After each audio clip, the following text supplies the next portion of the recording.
Well, thank you, Senator Capito, for highlighting this and showing some transparency and some sunlight on what's going on here with regard to these grants through the Inflation Reduction Act. But as you all more aptly named it, the Investment in Radical Activists Act, right? Because that's exactly what we're doing here. When you're giving money to organizations like the Climate Justice Alliance, and they are funding the March on Washington, and they are waving the Free Palestinian flags and so forth, we're paying them to lobby our government.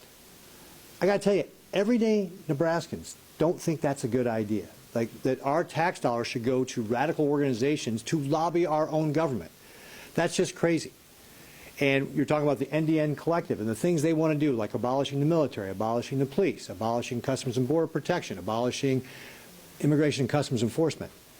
Again, everyday Americans think those organizations are important organizations, and we want to keep them to keep us safe. They are way out of step with what everyday Americans want to see.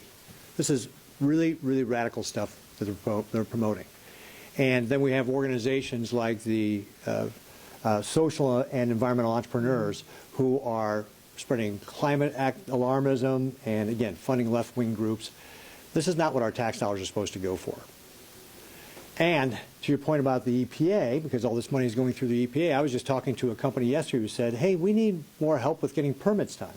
We can't get permits fast enough, frankly, for some of these environmental projects even, and it's because the money is going to fund these radical organizations and not nobody's paying attention to how many people they've got working in their different regions to be able to help get these permits processed.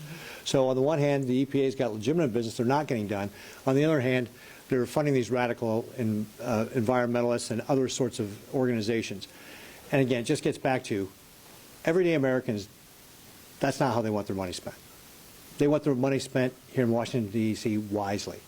And when you see the frustration that people have in Washington, D.C., this is a prime example of why they have that frustration. So I want to, again, thank Senator Capito for highlighting this, for shining some sunshine on this, so that we can get some changes made.